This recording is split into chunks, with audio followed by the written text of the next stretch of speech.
Hello, Ismail. Allow Hi. me the pleasure to welcome you officially to the third edition of the Nordic Data Science and Machine Learning Summit here in Stockholm. It's a pleasure having you with us and SVT. It's a pleasure to be here.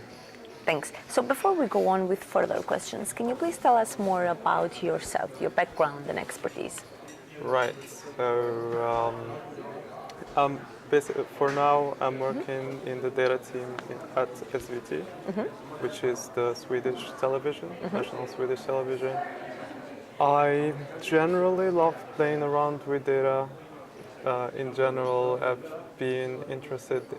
studied machine learning around 8 years ago, and that has been my main interest, I would say.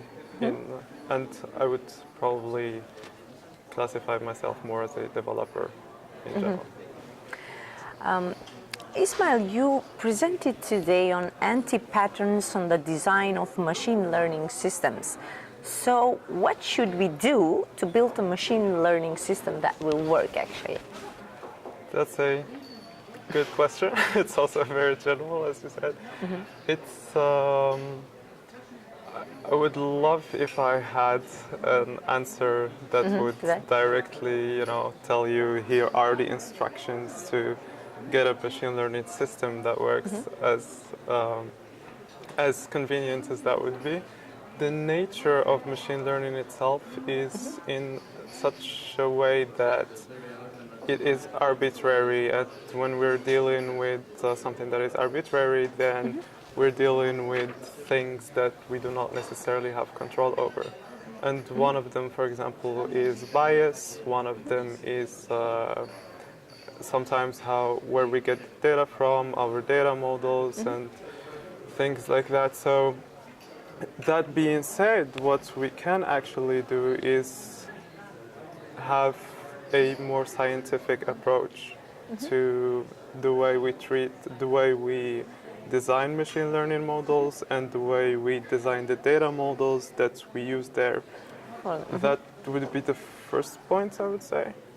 It's also, I think, a very useful question to ask is probably if it were easy, what would it look like?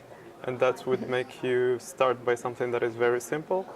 That does probably the 20% that gives you the 80% of what you need. And what that is useful for is mainly to get started with something that is simple and then iterate from that so that you do not end up with premature optimization. So, Ismail, the AI today is overhyped, and the main theme of this topic is accelerating data and AI innovation.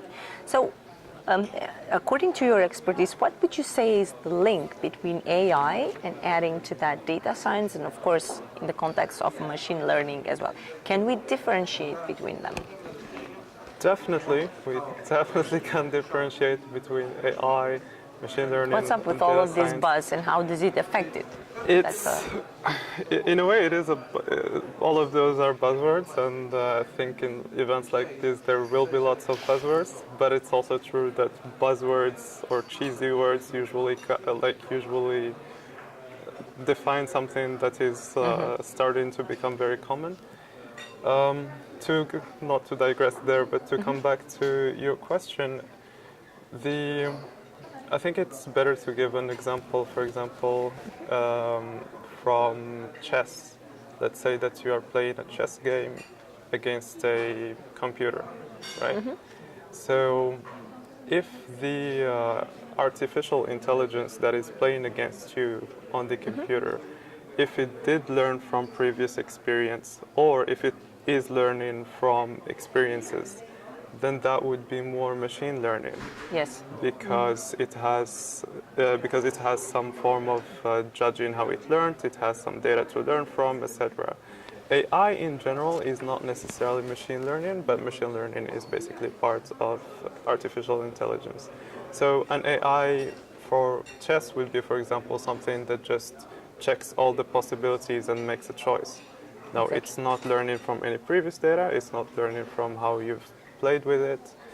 And data science, on the other hand, is more is messier in its explanation because of the fact that it's not necessarily as well defined as machine learning and AI, even though they're also hard to define. But data science would be more, if you want to create the artificial intelligence that is playing against you, then maybe you as a data scientist, you would go on and start exploring trends in how people play and strategies, and then somehow trying to see what's a better way of improving the AI that you're building. That's an interesting example that you gave, but a very nice one. Okay, back to your field, the machine learning. So it is designed to emulate the mechanics of the human brain, as they say, such as deep learning with its artificial neural network. So if biases affect the human intelligence, then what about artificial intelligence? Are the machines biased? In my opinion, and again, I'm not an expert in anything, so if you follow my opinion, then you're probably in a very bad place. I'm just kidding. But so yes, I think definitely machines do learn bias. The difference between, I would say, human bias and machine bias is that if we, as I said, follow the scientific approach, then we kind of know, or we kind of have a certain control over the bias. So that basically means that when, for example, if you're collecting data, then you have to sort of have a model for the bias of that data. So, for example, an example here would be if in this conference we give people surveys, and we try to capture that as data later on. So if we give these people surveys, we know that these surveys are biased, for example, by two things. First, it's people who are interested in machine learning and data science that are answering there. There's also an age range, so we know that those surveys were not answered by 3-year-olds, for example. And we also know that the surveys we got are from the people who actually answered the survey.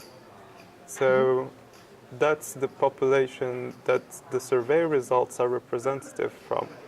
So it is not necessarily representative of, let's say, all the people in the Nordic region, for example. One last question, Ismail. The state of machine learning today, and what can we expect from it in the future? State of machine learning today. How do you see it evolving? I see it today as a beautiful mess. That would probably be the shortest answer. The long answer would be that it's, at least in the near future, of course I have absolutely no idea what is there on the future, but if I have to bet on something and probably be a little bit more optimistic and avoid these general conversations about how machine learning can take over the world and things like that. But what I personally see as very useful as well is the applications of machine learning in fields such as health, in improving education, in especially, making things, for example, like health more accessible in regions where they cannot have health professionals, for example, and probably more advanced also applications. entering the new fields that have been, let's say, lacking of. Right. Yeah.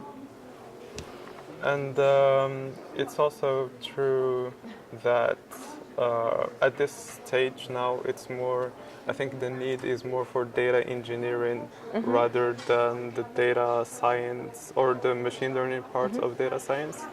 So I feel like in the near future, at least, most companies would have enough data and cleaner data and better data. And I hope that it would be that people who are more scientific would try to be a little bit more practical, and the opposite as well. So that's.